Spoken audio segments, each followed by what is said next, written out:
Hey everybody, this is Alan Fine and I'm here with James Wood, who's the marketing campaign manager for Marketing Liverpool. So if you want to know more about Liverpool, stay tuned here on Insider Travel Report.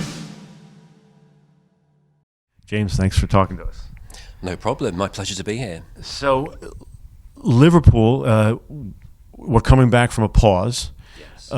What did Liverpool do during it? Did it do any improvements? And how did we get here? And what are the economic? What are you feeling economically? Has there been a comeback?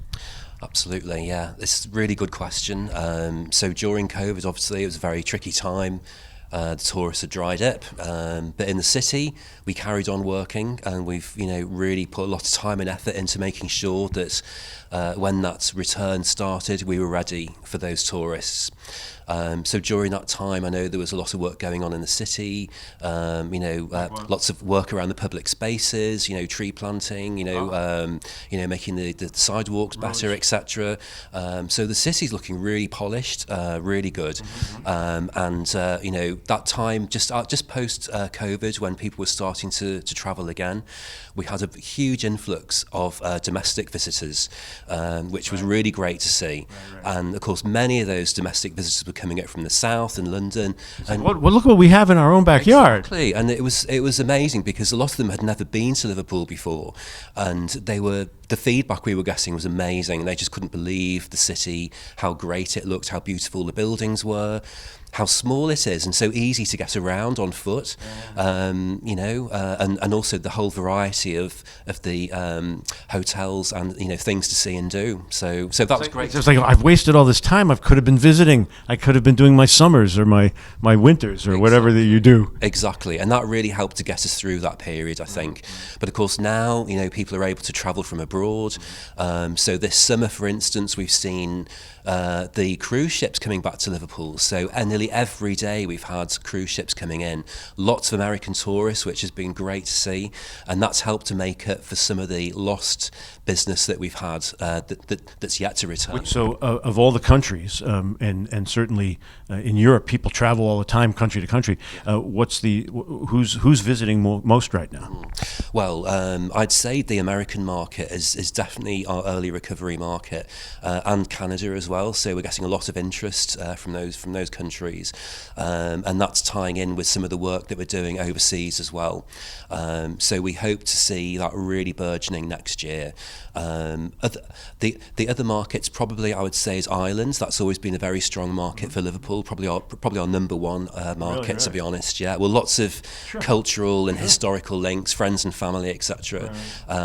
So that's very important. And then looking at Europe, most of those European countries are starting to come back now, but I don't think we'll see full recovery until the back end of 2023, to be honest. So there's still some time to go. But this isn't happening naturally. I mean, you're doing some marketing. Let's talk about that. Yeah, we are, absolutely. So we're still working in all our key markets. So for instance, we've been at Destination Britain North America with Visit Britain, where we've been meeting lots of tour operators across the US and Canada. So it's been great to reconnect with them after not seeing them for years, and also all the new teams that they've got, which we've never met before. So it's been a whole new process to educate them about what we've got, because we've lost contact with them for so long. But yeah, they're really super excited as well. And then also, I suppose, during the last few years, we've seen some new openings as well. So the city hasn't just stood still. We've actually got some new products, which is excellent. So so things like do you have new hotels? We have new hotels. So just opened is a new Novotel from Accor, which is a really modern, very accessible hotel, particularly for visitors who might have sort of needs for for access, etc. And also we've got a new hotel which is opening this autumn called the Radisson Red.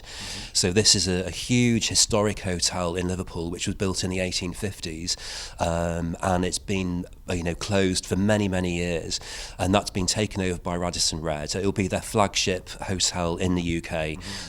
It's huge, and it's got that Victorian grandeur, and it's a real mixture of old and new. So it's very high tech, but you've got all those original features in there as well, which is fantastic. So So yeah. And so, what about events? Do you have events coming up? Yeah, well, the city is known for its world-class events program, so we have events throughout the year. So this autumn, for instance, we have the Turner Art Prize at the Tate Liverpool Art Gallery. So that will be a really good one to visit, and that will actually be running through to the early time for 2023. We have River of Light, which is when the whole city and river becomes illuminated. So that's a beautiful time to visit the city, you know, when the nights are getting darker and all these lights come on, and it's really fantastic for families as well. And then also... that makes me think of the holidays. So what do you got for that? Yeah, for the holidays, we will have our Christmas event. So the city will have Christmas markets. There'll be special events going on at some of the venues, the shopping centres as well. So there'll be something going on throughout the whole year, basically. Is Halloween big in Liverpool? It's getting bigger, and I think that's the American influence. Probably. I was wondering. Yeah, but I think certainly the locals in Liverpool really take on things like that, so they love anything like that. So yeah, Halloween is pretty big. Yeah. Access to the city. London, you've got great public transport. Tell us what. Yeah, absolutely. Liverpool's very well positioned because we're basically in the centre of the country. So by rail, for instance, you can get from London to Liverpool in just over 2 hours. So that's really easy. And then also from the whole of the north of England, great train links right into Liverpool and right up to Scotland as well. There's a direct service between Glasgow and Liverpool, so really easy to get around. Also, it's probably worth mentioning that Liverpool's a port city, so there are ferries that go from Liverpool over to Ireland, and then Holyhead port, which is only an hour and a half away from Liverpool, also has services going into Dublin in Ireland as well. And then on the airline front, which is really important for overseas visitors, Liverpool is served by 2 international airports. So one is Manchester Airport and the other is Liverpool John Lennon Airport. And they are both within about 50 minutes of the city. So really easy to get into. I think it's also worth mentioning that we have a couple of new airlines which are coming into Liverpool Airport. So one of those is Lufthansa, which now has a direct link in from Frankfurt into Liverpool, which connects us to the whole of the world, which is excellent. And also budget airline Play will be starting flights from Reykjavik in Iceland into Liverpool this autumn. Those flights from Reykjavik then connect into all across the world, but importantly, that's East Coast US market for us, so links in from Washington and New York, Baltimore and Boston. So all very exciting stuff going forward. Absolutely. Why go to London? That's ridiculous. You should just go to Liverpool. Well, I can't really comment on that, but rivalry, right? Yeah, but I would say London. The Americans and various visitors from across the world, they will want to go to London, even if they've been before. They'll want to go and see something new because it's such a big city.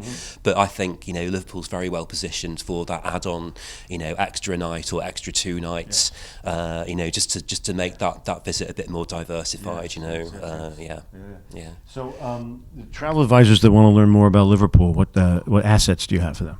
Well, they're best going to our website, which is visitliverpool.com, and on there they're able to download our travel trade guide. So that has lots of itinerary ideas, contacts, place to go, things to see, lots of images on there as well. We actually have an image library which people can access as well, and of course they can also contact me if they wish to, so that's no problem at all. My email address is jwood@marketingliverpool.co.uk, so please feel free to email me and I will help to provide information and guidance. Culinary. Liverpool's starting to get known for that. Yeah, sure. I mean, Liverpool is a melting pot of cultures. It's a trading city. We've got cuisines from all over the world. We have celebrity chefs. We have TV chefs. They've set up restaurants in Liverpool. Visitors are not disappointed. It's one of those growth areas that we've seen during the last 10 years. So street food, top-end restaurants, we've got it all. And again, by going onto our website, visitliverpool.com, and maybe even emailing me, to find out more information, I can certainly recommend places as well. But yeah, and also for groups, there are various restaurants which are good for groups as well, and we'll work with the groups market. So you're like a concierge. Absolutely. I've got many hats as well. Yeah, absolutely. Yeah. And what about the distilleries? We do have distilleries, yeah. beers. Beers, absolutely. So there are local breweries and distilleries. So we have Liverpool Gin, there are Liverpool beers, there are tours around those places as well. And again, it just shows how much there is to do in such a small city, you know. And again, they're all very walkable from the city centre as well. So you don't have to get cabs everywhere. You can literally walk to all these places. So, and obviously, if you're tasting beers and spirits, then walking's probably the best option. Yeah. We're going out to 108,000 travel advisors. What do you want them to know about Liverpool? Wow, I just want them to know that we are just an amazing city to visit. People who come are surprised at just the quality and quantity of products that we've got. It's a small city, easy to get around, and the people are famously welcoming and friendly. And I really think that anyone looking at wanting to look for something different for their clients, they really need to talk to us and learn a bit more about the city. And I think that enthusiasm will then rub off right onto their clients as well, and they'll have a great time. James, thanks for talking to us. No problem, it's been my pleasure. And this is Alan Fine for Insider Travel Report.